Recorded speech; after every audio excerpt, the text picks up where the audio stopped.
inakuaje? Daktari Ekuru, good morning. Good morning. Good to see you. How's your week? See you, bana. Happy to see you again. See you too. How was your week? At least you survived. Nasikia watu wanapigwa makaka. Naona Muluka pia. Muluka pia is here. At least. You guys survived the week. Sina noma. Yeah, it's been a very crazy and funny week, I must say. Yes. And I hope we'll chambua some of those issues. And I hope also the listeners have been watching and mesmerized like many of us and surprised and angry. But again, I was reading a tweet this morning and someone was saying to my response, I was telling Kenyans, who will actually save this country when leaders are behaving badly? Sure. And somebody told me, well, that's what Kenya is, so why are we even surprised? So I don't know what people think out there, whether we should actually accept this sorry situation, sorry state of affairs, and say that it is who we are. But because I don't think it's who we are, because bad things cannot define us, you know. So yeah, I mean, there's a level of desperation actually that's kicking in, and acceptance that the norm that is Kenya is the theatrics that we are treated to, especially this week when we saw right from the president to the leaders down there and to the Wananchi. I mean, just adopting a certain negative narrative, especially that of violence. And it's clear now that this dynasty versus Asla thing has to be somehow defeated by all means, because I think it's endangering the rest of us as a people. All right. What are some of the things that you picked from the events of the good to see you, BARRACK MULUKA? We've lost you for the last 2 weeks. Pole sana, najua ulikuwa na msiba. Nataka kuambia pole sana. Natumai ya kwamba umepoa. Tulikuwa tunaombea kabisa. Unajua sisi hapa ni mabishop. So tukiamka asubuhi tunapiga la hiyo tunaomba tatu tulikwambia. I hope you guys are doing well now. Tunashukuru kuwa na mabishop. Na namsikiza rafiki yangu hapa hivi Dr. EKURU AUKOT na wewe pia na wengineo. Na ni furaha kuweza kuwa hapa hivi tuweze kuchanganua mambo na kuyaweka katika muktadha mwafaka. Kiswahili kimekuwa kingi kweli. Jamii nilisomea huko Turkana saa chini ya miti. Kuna Kiswahili ilikuwa inaingia nusu, ingine inapita. Lakini jambo la kushangaza ni kwamba wao hao ambao Kiswahili kilikuwa chaingia nusu, Kiingereza nacho kikaingia zaidi na kwa wingi. Kitakambi pale. Anasema ikakita mizizi. Sasa tunashangaa sasa, ingawa Kiswahili hunitatiza, Kiingereza nacho hunitatiza zaidi. Kweli Kiingereza cha kutatiza wewe kweli? Mbona kililetwa kwa merikebu. Asikia wengine ilikuwa pia lugha ni mazoea. Merikebu ya ubepari. So hii pia ni lugha ya ubebari. Lugha ya ubepari tu na wenyewe. Hata unaweza ulimi bana, Kiswahili kigumu. Lugha ni practice. Hata tujaribu kidogo. Nashukuru kukuona sana BARRACK MULUKA. Sijui ni lipi ambayo umeona ambayo imefanyika kwenye wiki ambayo unataka kuitaja kabla tujaenda kwenye kazi ya leo. Unajua hili taifa letu ni taifa ambalo alilisimulia Ustadh Shaban bin Robert, ni taifa la kusadikika. Na kwa hivyo hili taifa la kusadikika, hakuna chochote ambacho unishangaza mimi kama BARRACK. Ninayoyaona wakati huu nishayaona. Haya ambayo yanaendelea wakati huu, hii misukumo, mizozano, malumbano, na hata kujaribu kurejesha nyuma gurudumu la katiba, ni vitu ambavyo nimewahi kuviona. Hakuna kitu kigeni. Kitu kinacho nishangaza tu ni kwamba vizazi vya baadaye navyo pia vinafanya mambo ambayo vizazi vya mbeleni vilifanya. Labda hilo ndio lingeweza kunishangaza kidogo kwa kiasi, kwa sababu hawa ni watu ambao wamesoma tu, wana elimu ya juu. Unawapata wanarushiana matone makubwa machafu ya maneno. Unawapata wanarushiana makonde makali hata katika sehemu za mazishi. Vitu ambavyo vinashangaza, na wao wanaitwa waheshimiwa. Wale wanaofanya hivi vitu sio raia akina yahe tu kawaida. Watu waheshimiwa, na mwenyewe akijitambulisha kwako anakuambia kwamba mimi ni mheshimiwa fulani wa fulani. Hata achi wewe umheshimu. Tambue kama mheshimiwa. Yeye mwenyewe yuajitangaza kuwa yeye ni mheshimiwa. Na mambo anayofanya hayana heshima. Ekuru, ile jina mheshimiwa ilitoka wapi na inafaa nani haswa? Unajua, mwanzo kabisa nafikiri jinsi Muluka alivyosema, kwa kawaida huwezi kujitambua kwa mtu ambaye labda hakujui kwa jina la title fulani, kwa mfano kama ile ya kusema mimi ni mheshimiwa fulani. Kwa kawaida utasema mimi jina langu ni so and so, nafanya kazi sehemu fulani, ama mimi ndio na mwakilishaji eneo la bunge la mahali fulani. Lakini kusema ati my name is Honorable EKURU AUKOT, it's not even the norm. In fact, even when you read about parliamentary democracy, the title honorable, sometimes you are referred to when you're on the floor of the house submitting, but outside the floor of the house you are just an ordinary. You introduce yourself as EKURU AUKOT, I'm the member of parliament representing constituency X, but I will not say I am Honorable EKURU AUKOT. Hiyo ni kama kujipendekeza. Wacha watu wakupee hiyo heshima. Na ukiangalia mara nyingi katika nchi yetu, kwa kusema kweli, ukiangalia hale masahibu ambaye viongozi wanatuonyesha, ile haibu ambayo wanatuonyesha, hakuna heshima hapo. Kwa mfano, kwa nini uende kwa mazishi ya mtu mkaanza kuzusha, kupigana, kutukanana, na nyinyi mnajiita ati waheshimiwa? Ama unakuwa introduced as let's now ask honorable so and so to say hello to people, and then the next thing you hear from these honorable members is just it's not honorable insult. It's dishonorable. It's just insults, abuses, and then you wonder, okay, so what is honorable about this individual? And secondly, is that really even the right forum? Instead of going to condole with the families, or instead of going to pray, you take politics to the pulpit, you take politics to the funeral. That's how low we have sunk. And maybe, I don't know, I wish Kenyans could be listening to us and prick their own conscience, that when you are sending off your beloved one, please don't invite politicians. Lakini wanakuja tu kwa sababu unajua matanga si kitu ambacho watu hualikwa kwa njia rasmi. Lakini nafikiri tungefikia hapo kwamba watu wapende barua na kadi za kualika watu kama sherehe tu, kama ama Muluka, ama unaweza kuja ndio, ama unaweza kuja, lakini usipewe microphone. Manake wacha tuache ifikoe tu ni ibada ya kanisa inafanyika, hiyo microphone. Kwa sasa unapewa ya nini? Ama ikuwe basi mtu akianza kuongea lugha ambayo haifai ananyang'anywa microphone. Ama natumai ya kwamba inafaa pia tulete tabia nzuri kwenye mazishi. Kwa sababu pia wahusika, hasa wale ambao wamefiwa, nao pia wanachangia kwa kiasi. Unaweza kukataa tu na kusema hapa kwetu hamtalete huo uchafu. Lakini ni kama kwamba tumekubali kuwa kutakuwa sehemu katika hiyo ratiba, kutakuwa sehemu ya sarakasi. Because wajua, mimi maoni yangu pia bitok na Muluka ni kwamba tumefika mahali ya kwamba mazishi sio kumzika mwenda zake. We have just abused the whole all arrangement of sending off a departed, a deceased person. So I think it's part of I think I don't want to accept that it's part of our DNA as a society, because I think it's bad things, it's bad manners, it's indiscipline.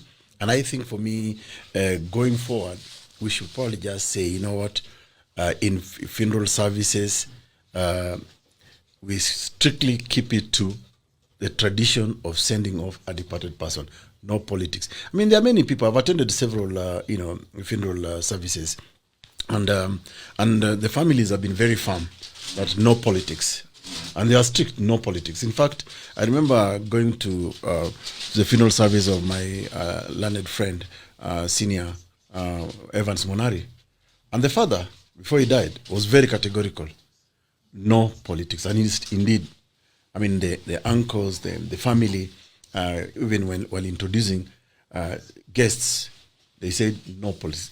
They are very clear, categorical, and then you could not speak for more than, I think, 3 minutes.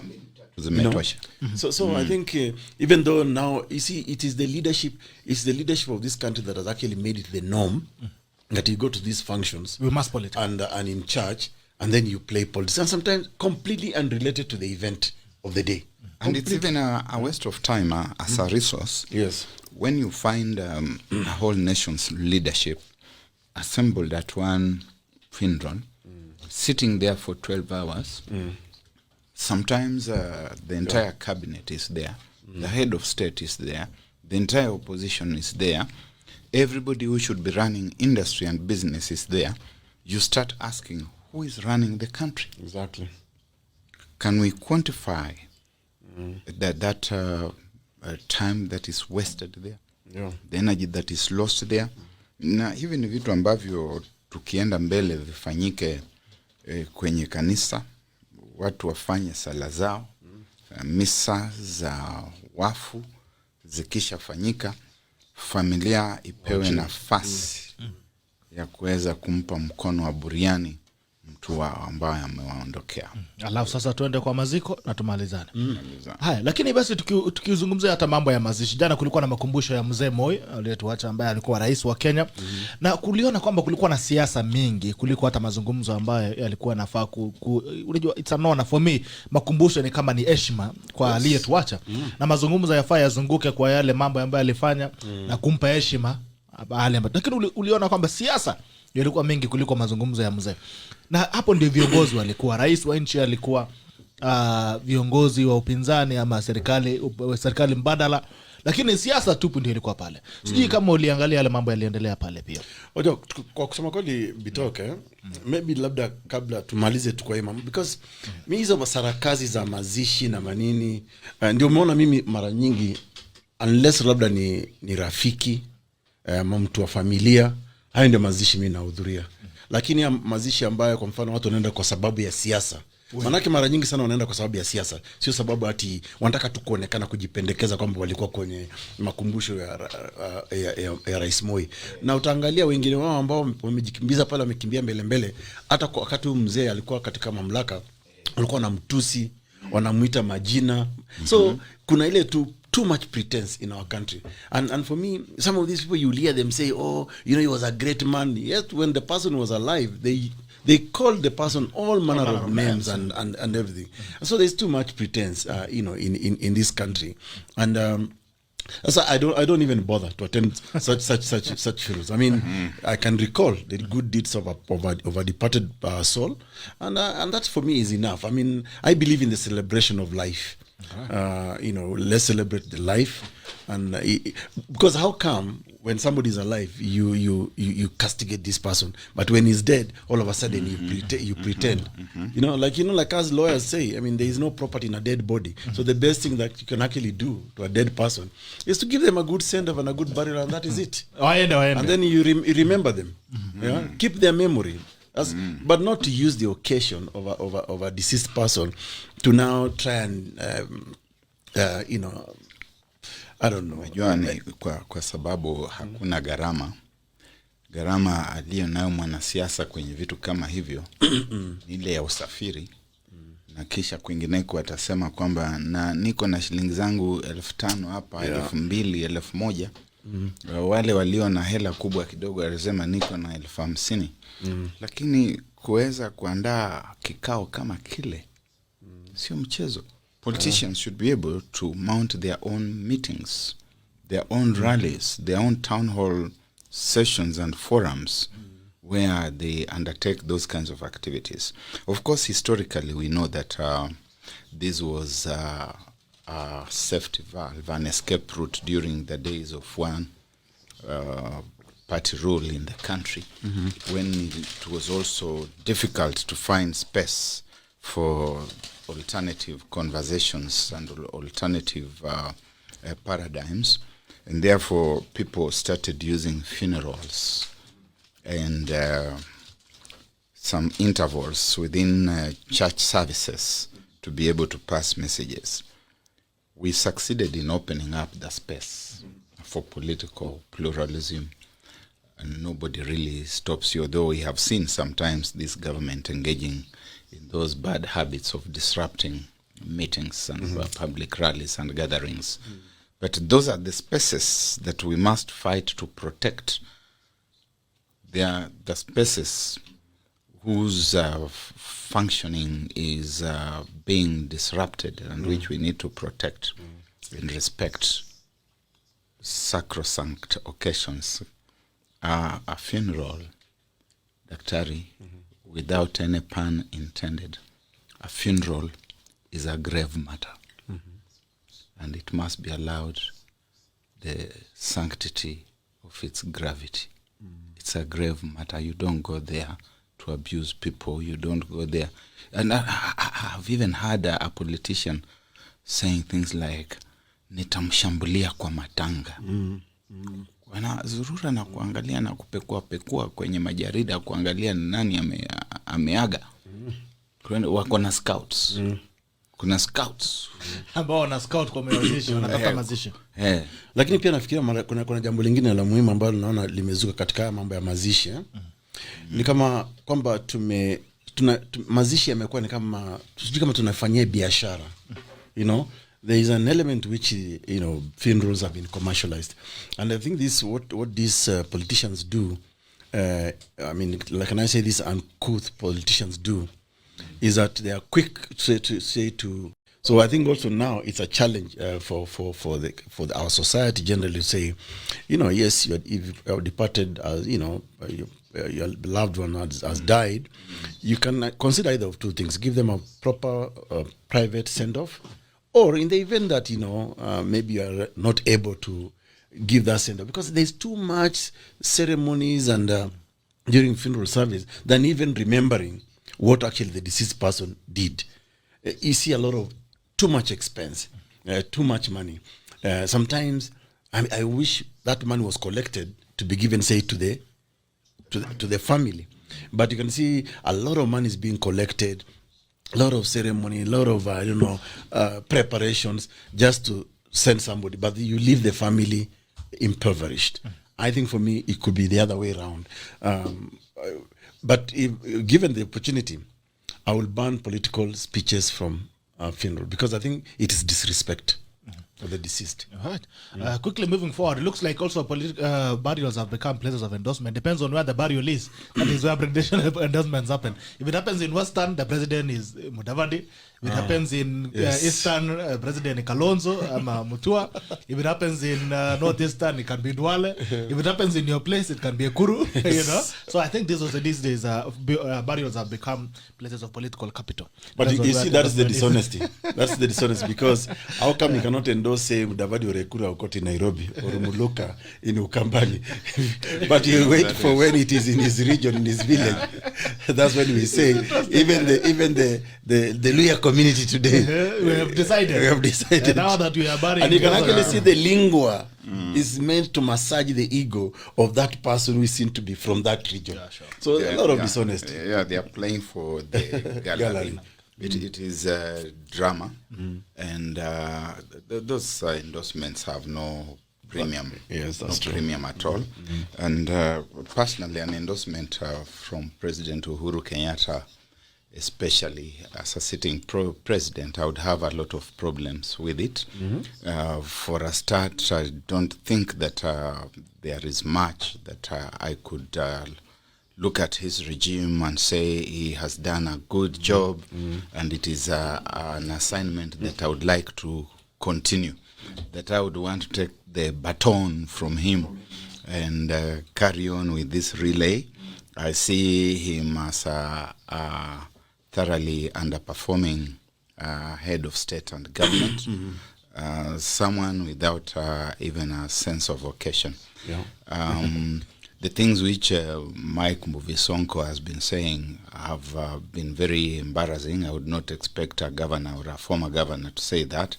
But equally, some of the footage that has leaked through the cracks from Sagana, and confirms. You listen to the president on tape, and you just hold your head in your hands in grief. And that kind of endorsement, I would not place much premium on it. But beyond that, we are aware that in the case of Musalia Mudavadi, Musalia himself is now in permanent record as stating that in his biography, and I agree that I participated in its production, the president visited him at that time when they were candidates or aspirants. In the morning, he has stated very clearly, walikuja kuniona asubuhi, which means they were sober, like those people we read of in the Acts of the Apostles. You could be sober, but you're hungover anyway. you know, when we read the Acts of the Apostles, we read about the people who spoke in tongues in Jerusalem. And we are told it was in the morning. When you read what is called biblical exegesis, where you are now getting the interpretation and appreciation of that text, everything matters. It was in the morning.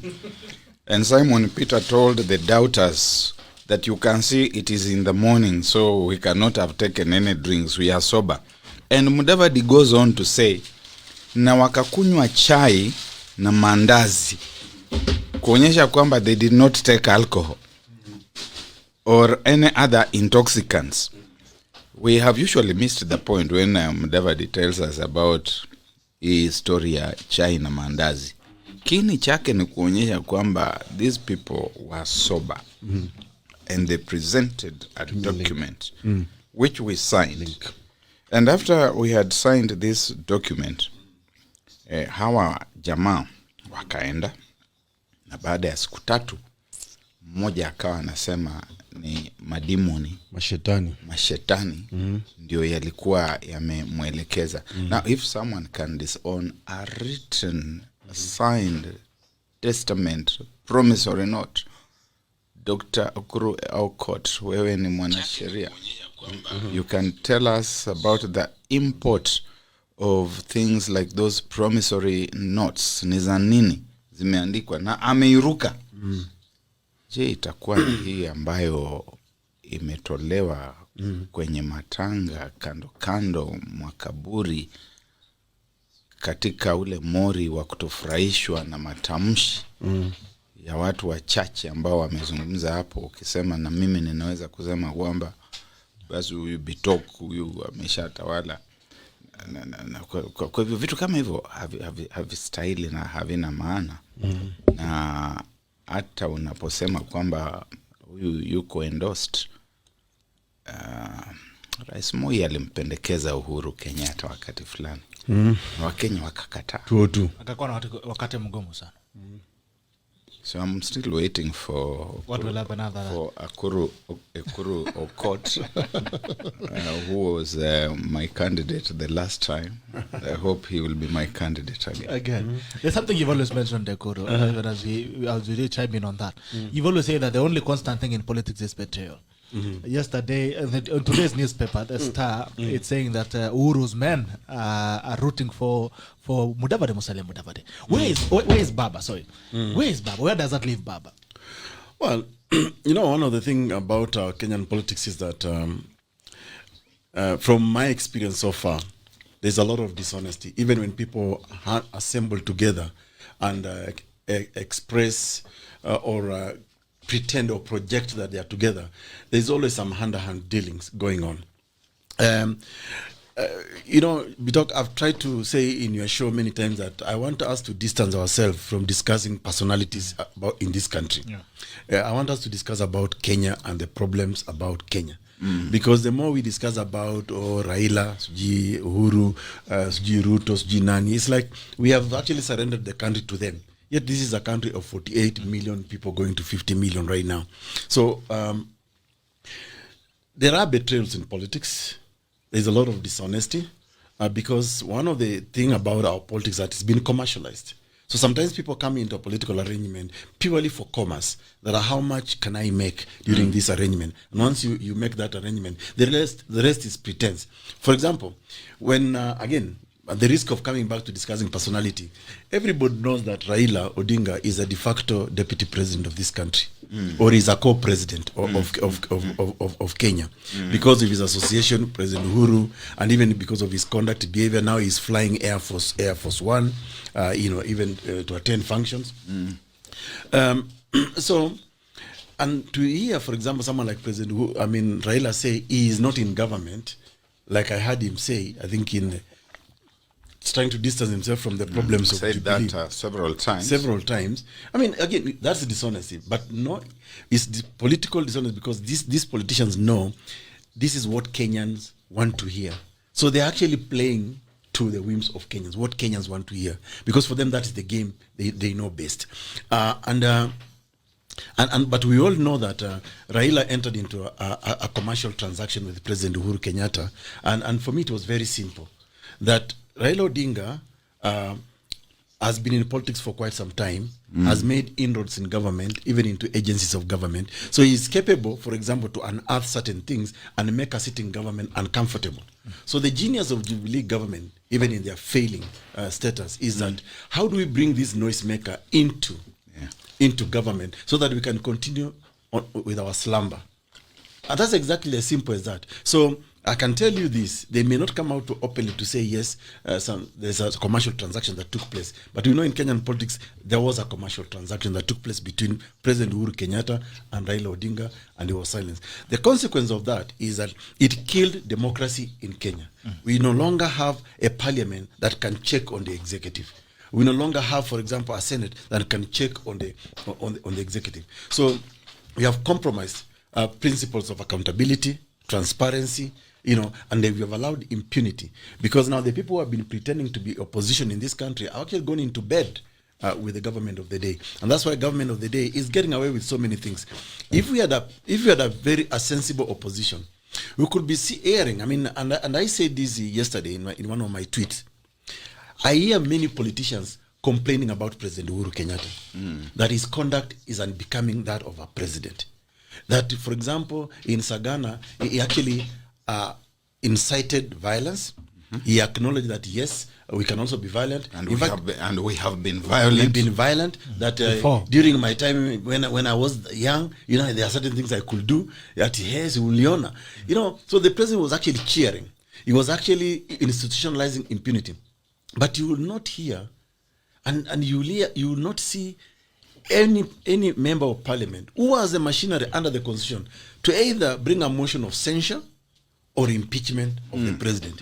Why? Because the people claiming to be opposition are actually in government, and government knows very well what the opposition needs. They need just facilitation. And you see some of Ruto's some of the Ruto's rally, I think last year or year before.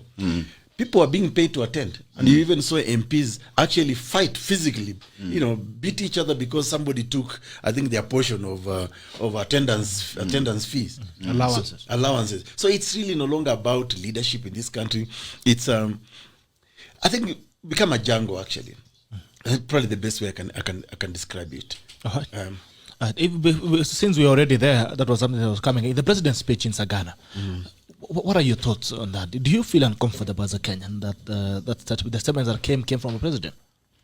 I think before we even get to Sagana, we must begin with the address that he gave a few days earlier on a number of radio channels in his mother tongue.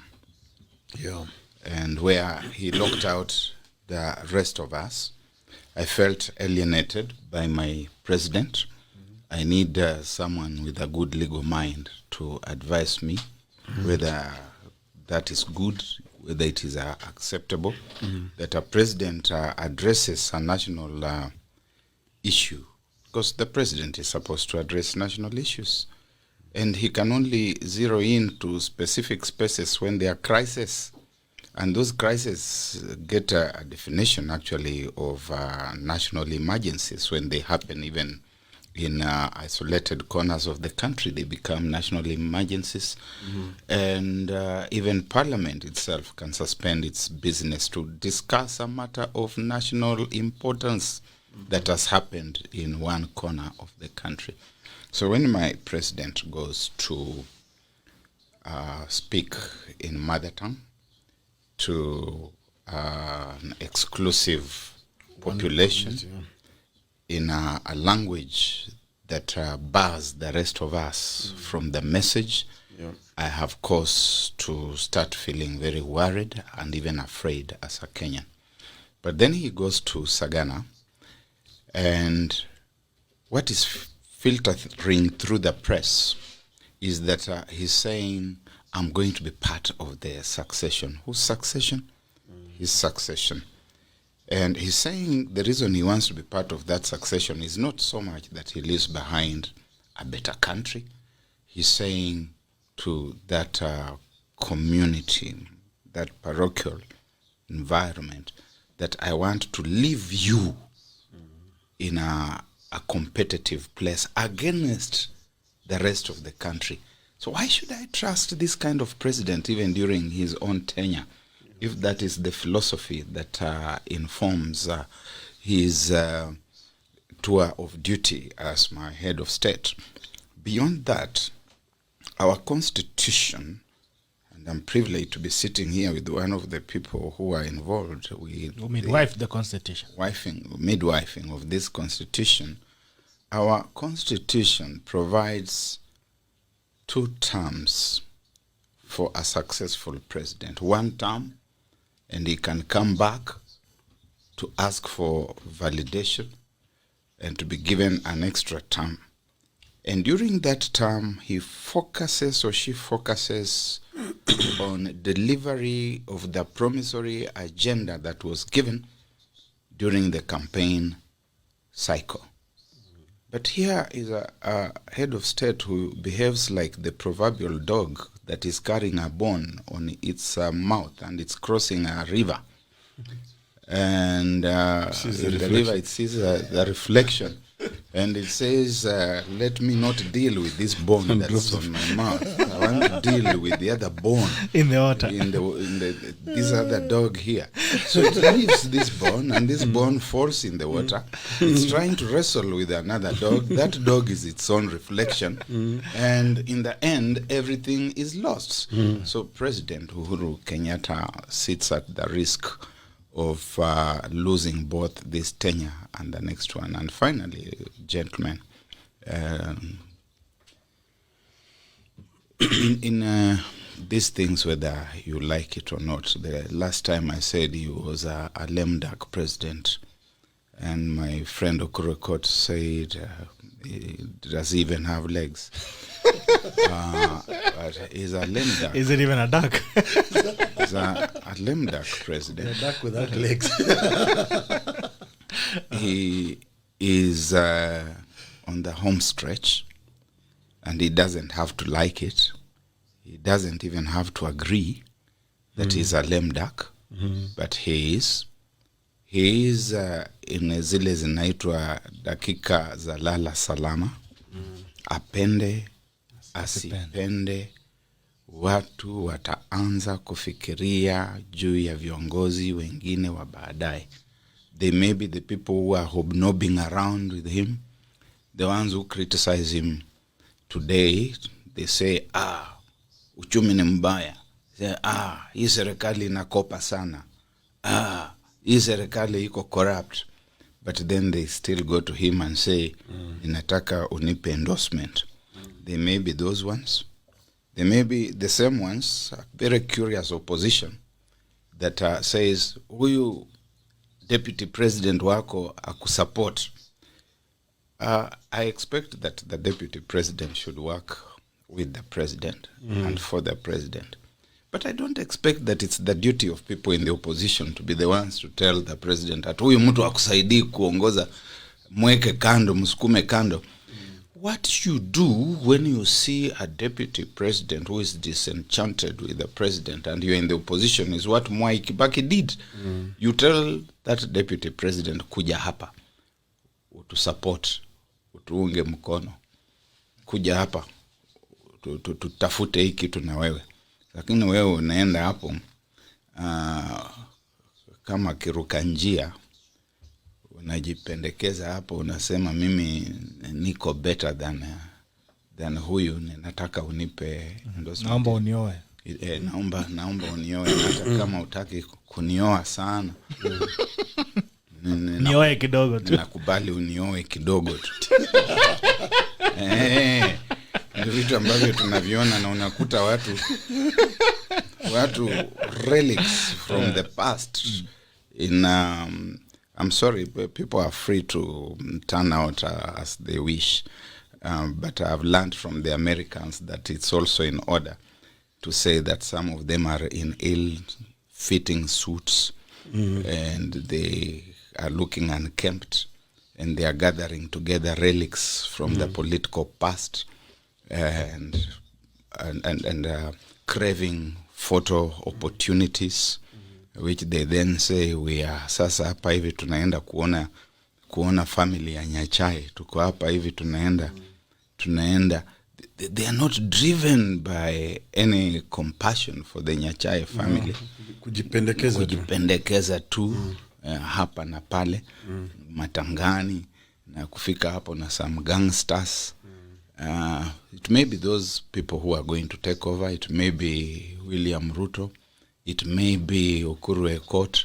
It may be Mkhisa Kitui. It may be Cyrus Jirongo.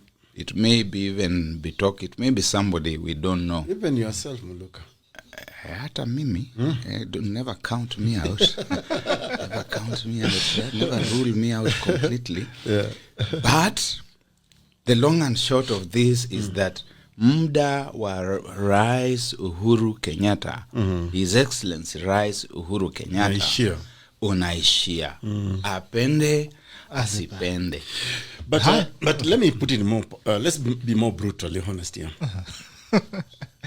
President Uhuru Kenyatta last week, because he is najua ni wiki katiba wiki kabisa naongea mambo ya sheria. The truth for the matter is the president actually committed some offenses known to law. He actually incited violence. He accepted there was violence. He knew, he even concealed information. If it was an ordinary Kenyan, you will be summoned by DCI to explain what did you know about what happened. You know, that's an offense known to law. But we have allowed political class to get away with offenses. And the problem is, and let's just be honest, be talk here. It's, as they say, it's not my saying, that fish starts rotting from the head. From the head. Yeah. As the truth. So what we are seeing from the top leadership from this country in terms of commission of offenses, violations of the rule of law, is actually being replicated down there. So at the end of the day, nobody can moralize the ordinary Kenyan and tell the ordinary Kenyan that you have broken the law. What that makes ordinary Kenyan becomes a victim of a brutal police force. Listen, I'm not holding any brief for Mike Sonko, and maybe we'll come to discuss some of those issues. But look at the way Mike Sonko has been treated. You know, Mike Sonko confessed publicly that together with the current PS for Interior, Kibisho, they actually organized violence. They organized destruction of property to create an impression that it was ODM supporters who were actually, causing this violence. They were all summoned to DCI, and one was kept there up now, is still in committee maximum prison. But another one was left. You can actually see how the violation, violating the law by one person is treated with, with all the niceties, and by another person is treated rather brutally. And this is a message that cascades down to the ordinary mwananchi. And that's why today, Bitok, even if you're driving a jalopy on the road, on our roads, and you hit accident, maybe hit a boda guy, they will all come to you. All of a sudden, they will just surround you, and you will hear them say, "We're in a dynasty. I'm a gonga hustler." And why? Because this narrative is driven from the very top. The narrative of hustler versus dynasty. It has now gone into accepting the commission of offenses. We saw what happened in Kisii between Simba Arati, the member for parliament for Dagoretti North, and Osoro. Sylvanus Osoro. They fought publicly. If it was you and me today fighting with Muluka, we will be accused of disturbing public peace. Alafu tunapigana mbele ya deputy president. Exactly. Na former prime minister. Yes. You will be charged with disturbing public order. You will actually charge. There's an offense called affray. Affray. When you're fighting. So nobody. But look, what has happened to those MPs? We've had someone like Sifuna, and I want you to invite Sifuna here one time. really Friday. You'll call him next Friday. make Coming next Friday. very horrible statements out there, but he's hiding behind his barber. Nobody will touch Sifuna because now they're in coalition, they're in bed with Jubilee. But others, so what we have seen like this 1 week is the selective application of the rule of law on certain individuals or on certain regions, you know. And this is very sad for our country. And the saddest thing is that it is coming from the very top. You hear this language from the president. You hear this language from former prime minister. You hear this language from members of parliament.